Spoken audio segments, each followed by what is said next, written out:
Alabama, Texas. Need I say more? College football fans have been waiting for this one ever since it got agreed upon. We got Stephen M. Smith of Touchdown Alabama on the line. And of course, you can catch Stephen Monday, Wednesday, Friday right here on YouTube at 6 p.m. Central Time. In my own words, look it up. Give Stephen a call. Stephen, how we doing today? Doing fantastic, Mark. We are done with the first game of the season for Alabama, that being against Utah State. But now, Alabama takes on the Heat, takes on Steve Sarkisian, takes on Texas, even takes on ESPN's College Game Day as the Tide goes to Austin this week. All right, Stephen, before we move on to Texas, of course, there's the matter of Utah State and a 55-0 win. So a lot of observers would just kind of pass that on as, okay, it's Utah State, no big deal. This Utah State program won the Mountain West last year, won a bowl game, won 11 games. This outfit's no joke. Like, I'm not touting them as a top 10 team or anything close to that, but for most of the nation, they would be a challenge to be reckoned with. And to see Alabama just slice through them like nothing is just pretty crazy.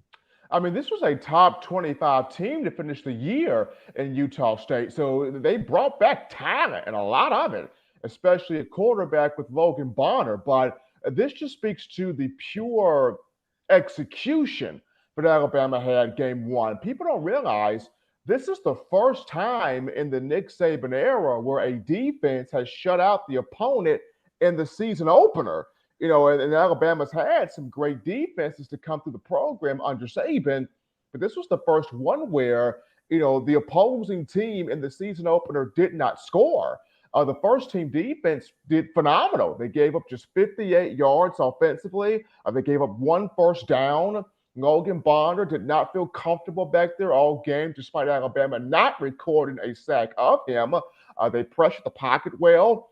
And then when the backups came in, the backups didn't give up a shutout, didn't surrender the shutout either. But how about Bryce Young? Not just the confidence throwing the ball, but also, hey, got confidence in the feet. Running the football, 5 carries for 100 yards, 1 touchdown.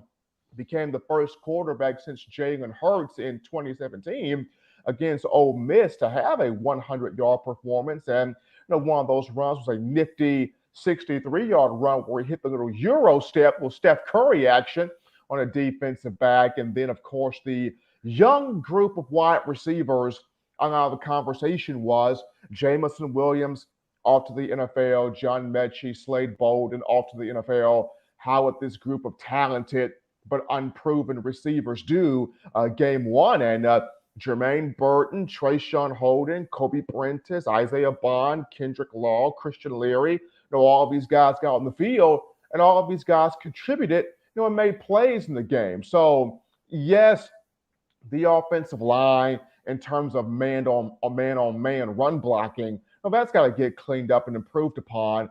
But to just see the execution from this Alabama team against Utah State, pretty awesome to see that.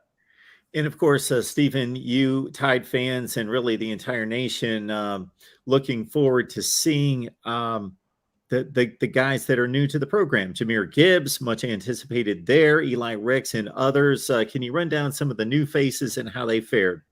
I thought Jahmyr Gibbs looked good. I mean, speed on the perimeter, doesn't need a big hole. Give him a small crease. He'll make do what it do. I mean, 9 carries for 93 yards for him. Had a big 58-yard run late in the game. So you see the burst and the explosiveness that he provides. Jermaine Burton only had about 4 to 5 catches, but 2 of them went for touchdowns, already showing you the impact he's bringing in coming from Georgia. Eli Ricks had some good moments out there also. The transfer from LSU. He's got to continue to knock the rust off. We remember that he's coming over from LSU, where he had the shoulder injury and didn't play much last year. And he had a little bit of a back issue in fall camp, so he missed time in practice. So he'll get better with more reps, but had some good moments out there. And then Tyler Steen, transfer from Vanderbilt on the offensive line, had some good moments there at left tackle. He'll grow with more consistency and more reps on the offensive line. And then Miles Kitselman, transfer tight end from Hutchinson Community College in Kansas, He had a couple of catches in the matchup, no more as a traditional blocking tight end, but did flash hands as a receiver. So I thought all the transfer guys did some good things.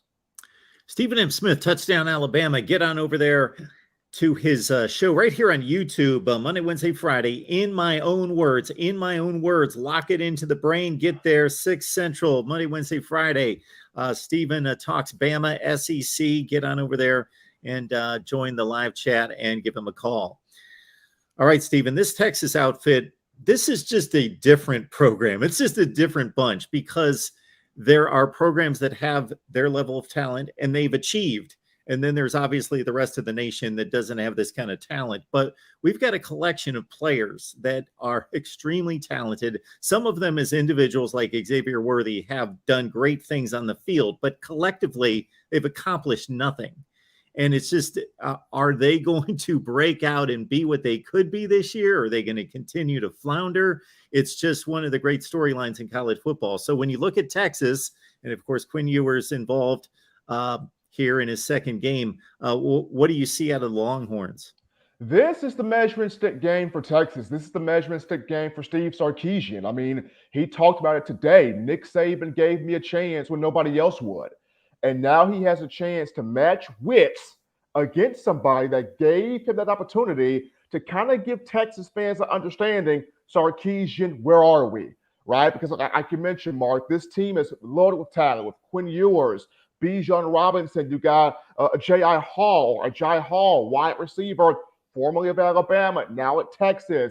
Keelan Robinson, formerly of Alabama, now at Texas. They got talent here on both sides of the ball. Of course, you also mentioned Xavier Worthy there. So you even got a talented coaching staff when you talk about Kyle Flood and Jeff Banks and Bo Davis on the defensive end of things there. So the fan base wants to know, we were 5-7 last year. What are we going to be this year? Texas has been crying out for a long time. We're back. But the fan base wants to know, are we truly back? And this is a game where you're taking on Alabama at Darrell K. Royal, Texas Memorial Stadium in Austin. The game is going to be rocking. That crowd's going to be loud. The heat is going to be at its highest pitch.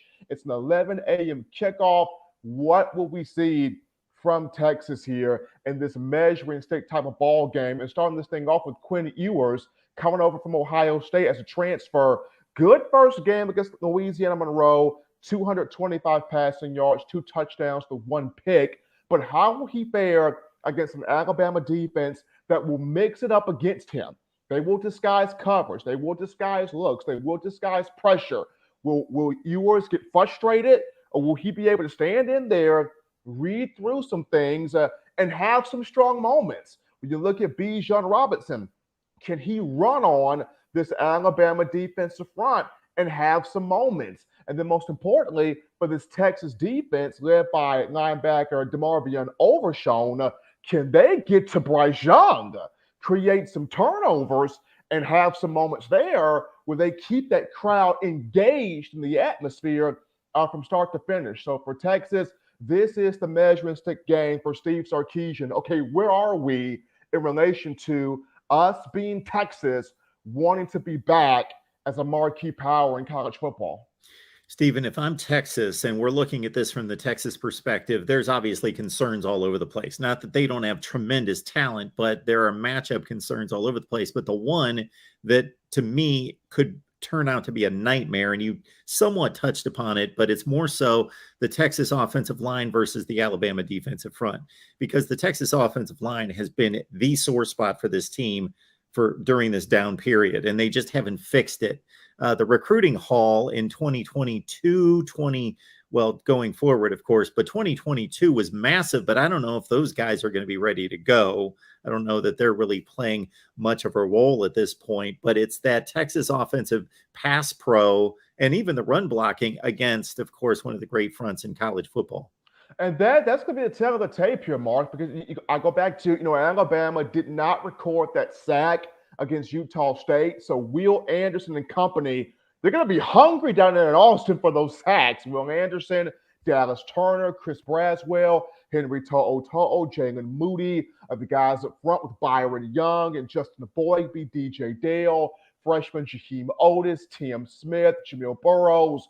Those guys are going to be wanting to get after the quarterback. And while, Utah State was kind of that fastball, get the ball out the hand quick, not allow that pass rush to get to Logan Bonner, this time around with Texas, Quinn Ewers is going to have those moments where he's going to have to sit back in that pocket and really read and go through some stuff.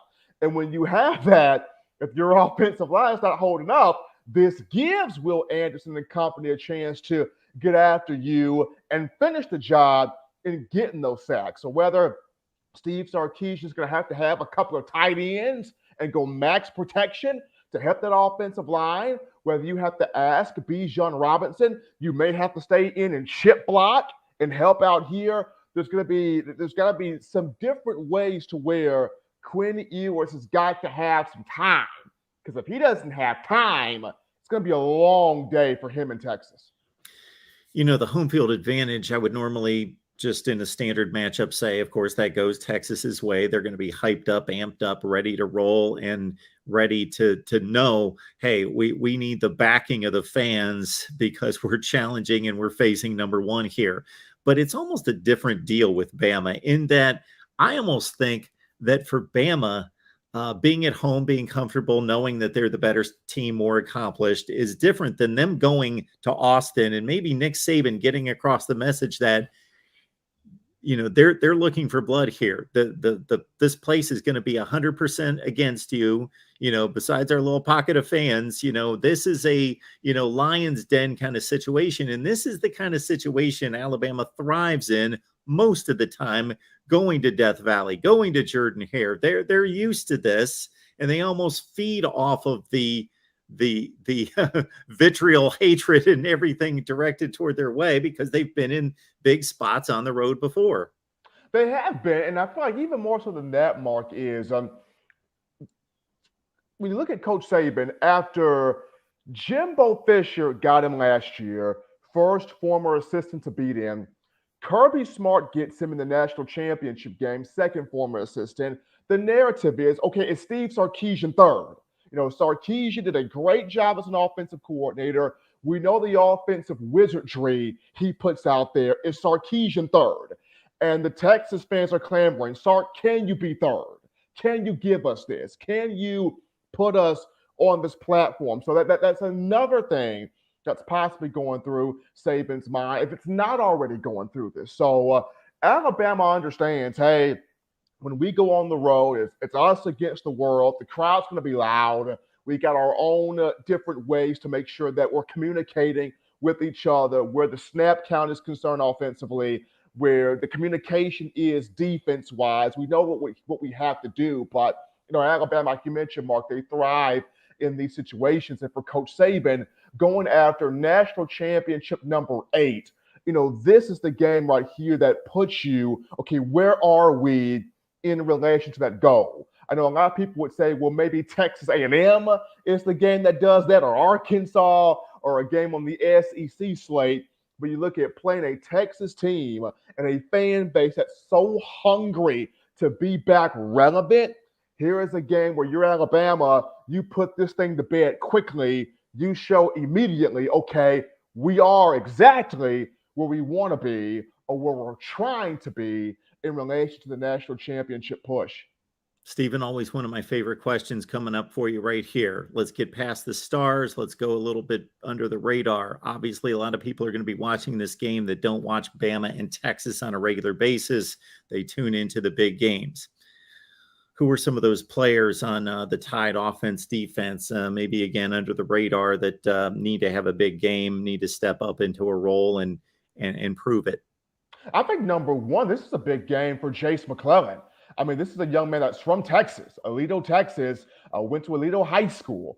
And this is kind of a homecoming for him. And after sustained an injury last season against Ole Miss, and when he got hurt, it took something from Alabama's passing game because he's such a versatile back. He's got power, he's got speed, and he can catch out of the backfield. Well, against Utah State, I saw, hey, McClellan's back. Had a few really nice runs, had a touchdown catch on a screen pass from Jalen Milroe. And though Jahmyr Gibbs gets a lot of the attention, and rightfully so, I think this game we can see a true 50-50 split in the responsibility between Gibbs and McClellan. So I think McClellan, big game for him coming up here in this matchup.